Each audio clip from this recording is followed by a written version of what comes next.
आइए साथियों, दोस्तों, मित्रों, आप सभी का जेके कंपटीशन सेंटर में हार्दिक स्वागत है। आज पर्यावरण से संबंधित महत्वपूर्ण प्रश्न लेकर आए हैं जो प्रत्येक एग्जाम के लिए बहुत ही महत्वपूर्ण है। यदि आप इन प्रश्नों को देखते हैं तो किसी भी एग्जाम में 100% सफल होने की संभावना ज्यादा हो जाएगी, क्योंकि वही प्रश्नों को लिया गया है जो बार बार परीक्षा में आते हैं और उनमें छात्र प्रतियोगी बार बार कंफ्यूजिंग होते हैं। इन यदि प्रश्नों को देखते हैं तो सारा कंफ्यूजन आपका दूर हो जाएगा। इसलिए साथियों, इसे गंभीरता पूर्वक देखिए और समझिए, इसके भावार्थ को समझिए, इसके लिखे हुए को समझिए और कानों से अच्छे तरीके से उसे ग्रहण कीजिए। आइए इसका पहला प्रश्न देखते हैं। निम्न में से कौन सा जीव टुंड्रा प्रदेश का है? ये टाइपिंग में थोड़ी गड़बड़। टुंड्रा प्रदेश का है, ध्रुवीय भालू है, घोड़ा है, या गाय है, या गधा है? तो इसका सही उत्तर है आपका इसका ध्रुवीय भालू। ये ध्रुवीय भालू, ये टुंड्रा प्रदेश का है ध्रुवीय भालू। और ये इसकी क्या विशेषता है? टुंड्रा प्रदेश की कौन कौन से जीव पाए जाते हैं, इसके बारे में जानते हैं। इसमें बहुत ही प्रसिद्ध एक जीव है जिसे रेंडियर कहते हैं। रेंडियर भी आपका रेंडियर ये भी पाया जाता है, कई बार मिलाने के लिए आता है। एक सील पाई जाती है जिसे सील मछली कहते हैं, ये पाई जाती है। और एक आपका बार रस पाया जाता है, ये जीव भी वहां बहुत मात्रा में पाया जाता है। और एक आपका एक प्रसिद्ध जीव है कारीबू, ये भी वहां पाया जाता है। और इसके अलावा एक कस्तूरी बैल होता है, कस्तूरी बैल, कस्तूरी बैल पाया जाता है। इसके चारों तरफ बाल होते हैं, काफी सारे बाल होते हैं इसके, पूरा बाल से ढका रहता है। पैर तक इसके बाल होते हैं, पैर तक भी, इसलिए ये भी वहां पाया जाता है। और एक लोमड़ी पाई जाती है जिसे आर्कटिक लोमड़ी कहते हैं, ये आपको ध्यान रखना है, क्योंकि ये कई बार आता है कि निम्नलिखित में से कौन सा जीव टुंडा प्रदेश में पाया जाता है और कौन सा जीव नहीं पाया जाता है। गिलहरी भी पाई जाती है, गिलहरी। और बहुत सारे जीव पाए जाते हैं, मगर जो महत्वपूर्ण जीव हैं उसकी सूची मैंने आपको बता रखी है। यदि आप इन्हें देखते हैं तो टुंड्रा प्रदेश का एक भी जीव बचने वाला नहीं है। अच्छा, टुंड्रा प्रदेश में होता क्या है? वहां जो औसत तापमान होता है उसमें यदि थोड़ा सा भी परिवर्तन होता है तो पूरा जो जलीय पारितंत्र होता है उसका विनाश हो जाता है।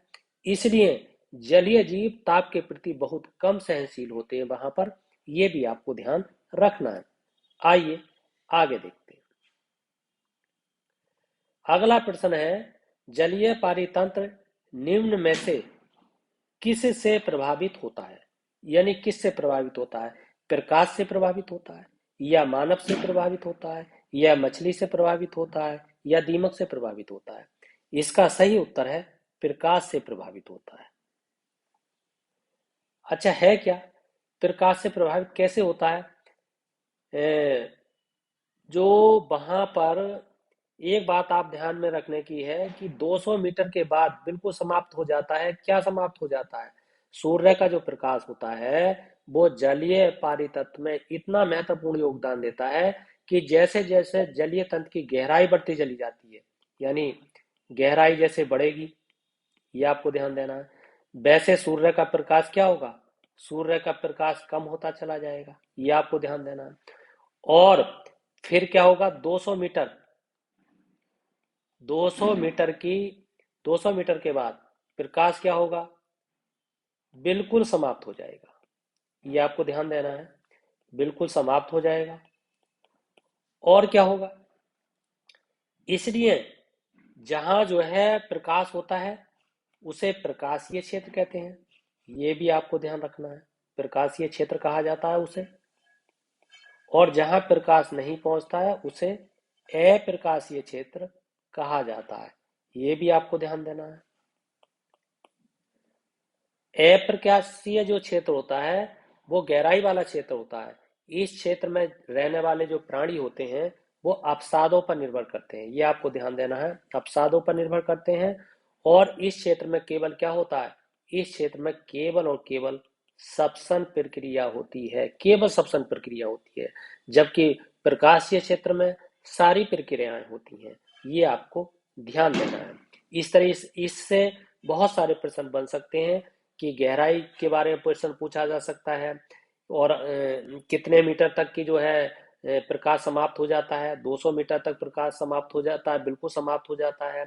प्रकाश क्षेत्र कितने प्रकार का होता है, 2 प्रकार का होता है, एक प्रकाशीय क्षेत्र जिसे फोटिक जोन कहते हैं और एपोटिक जोन कहते हैं। प्रकाशीय क्षेत्र को फोटिक जोन कहेंगे और अप्रकाशीय क्षेत्र को एफोटिक जोन कहेंगे। ये आपको ध्यान रखना है। यदि आप इसे महत्वपूर्ण तरीके से देखते हैं, ध्यान पूर्वक देखते हैं, तो जलीय पारितंत्र से संबंधित बहुत सारे प्रश्न आप सॉल्व कर सकते हैं। और हाँ साथियों, यदि आप नए जुड़े हैं इस चैनल से तो चैनल को सब्सक्राइब जरूर करें और बेल आइकन का बटन दबाएं ताकि हर वीडियो की सूचना तुरंत शीघ्र आपके पास पहुंच जाए। आइए अगला महत्वपूर्ण प्रश्न देखते हैं।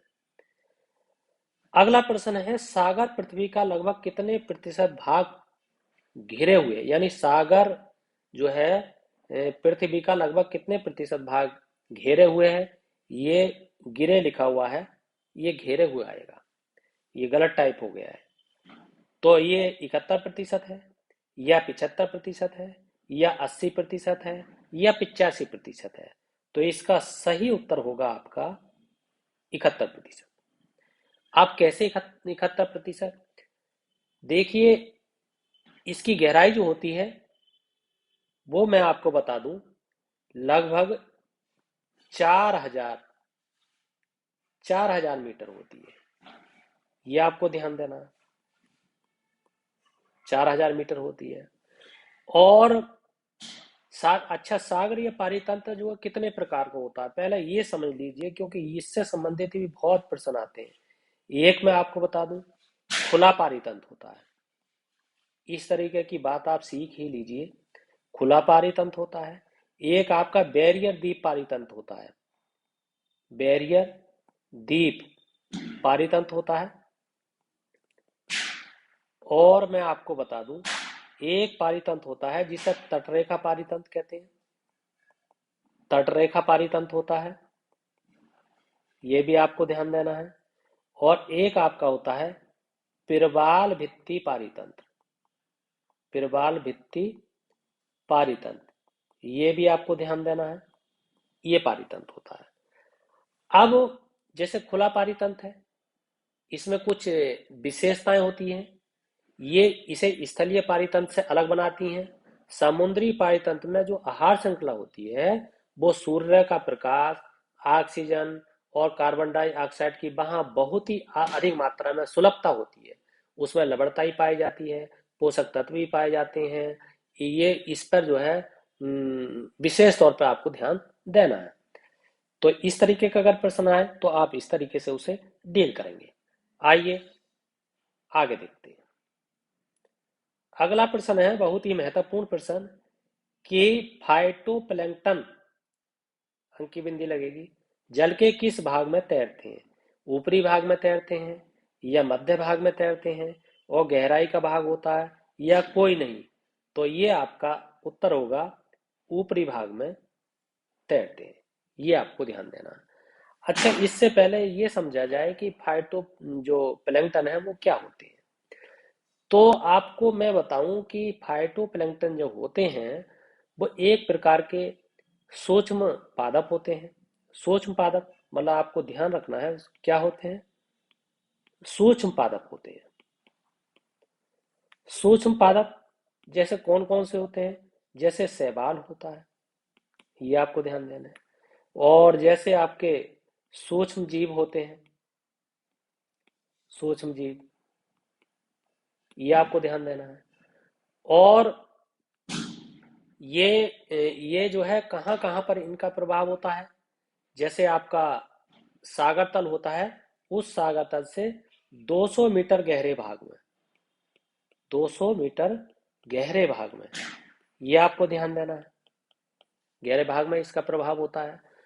और यदि जो पादप होते हैं उनको तो फाइटोप्लैंक्टन कहेंगे, और यदि जो जंतु होंगे उसको जूप्लैंक्टन कहेंगे। ये आपको ध्यान देना, जूप्लैंक्टन, जूप्लैंक्टन कहेंगे, ये आपको ध्यान देना है। तो इस तरीके का प्रश्न ये आपका महत्वपूर्ण प्रश्न हो जाएगा। आइए अगला प्रश्न देखते हैं। अगला और अंतिम प्रश्न है, बहुत ही महत्वपूर्ण प्रश्न है। फाइटोप्लैंक्टन खास श्रृंखला में, फाइटोप्लैंक्टन खास श्रृंखला में कौन से उत्पादक हैं? प्राथमिक उत्पादक हैं, द्वितीयक उत्पादक हैं, या तृतीय उत्पादक हैं, या इनमें से कोई नहीं? तो इसका सही उत्तर होगा प्राथमिक उत्पादक है। ये आपको ध्यान देना है। अच्छा, कैसे? जो फाइटोप्लैंक्टन होते हैं वो सूक्ष्म आकार के होते हैं, और उनके अंदर क्या होती है? अत्यधिक जनन क्षमता होती है, अत्यधिक जनन क्षमता होती है, ये आपको ध्यान देना है। और इसलिए ये क्या होते हैं, अत्यंत जो कम संख्या होती है उसमें भी ये जनन कर सकते हैं, जनन कर सकते हैं। और क्या होता है, ये समुद्री जीवों द्वारा इनका ये भक्षण होता है, इनका भक्षण कर लिया जाता है। जैसे जैसे कि आपका शैवाल है, जैसे का आपका डायटम है, इस तरीके के अनेक उदाहरण हैं।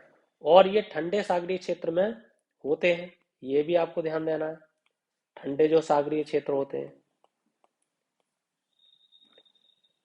और आपको ये बताया जाए, जो सागरीय बायोम होते हैं वो प्रकाशीय क्षेत्र और सागर के ऊपर जो होता है ऊपरी मंडल में पाए जाते हैं, 200 मीटर के गहराई में पाए जाते हैं। इन्हें जो है शैवाल कहते हैं, इन्हें सूक्ष्म जीव कहते हैं। और ये जो है इस श्रेणी के जो पादप होते हैं वो फाइटोप्लैंक्टन तथा जंतुओं को जूलोप्लैंक्टन कहते हैं। पादपों को क्या कहेंगे? फाइटोप्लैंक्टन कहेंगे। जंतुओं को क्या कहेंगे? जूप्लैंक्टन कहेंगे। तो साथियों, ये महत्वपूर्ण एक सीरीज है, और आप जो भी पर्यावरण से संबंधित वीडियो रही हैं उनको आप देख जाइए। हर प्रकार की वीडियो चैनल पर डाली जा रही है, जो जो मोस्ट प्रश्न है उनकी व्याख्या की जा रही है, उन्हें विस्तार से बताया जा रहा है, प्ले लिस्ट बना दी गई है। आपको जिस भी प्रकार की वीडियो की आवश्यकता है आप प्ले लिस्ट में जाइए, उन्हें देखिए। तो आइए साथियों, दोस्तों, मित्रों, यदि आपको ये वीडियो पसंद आई है तो इस चैनल को सब्सक्राइब कीजिए, लाइक कीजिए, शेयर कीजिए, कमेंट कीजिए, फीडबैक जरूर दीजिए। इसी के साथ आपका बहुत बहुत धन्यवाद।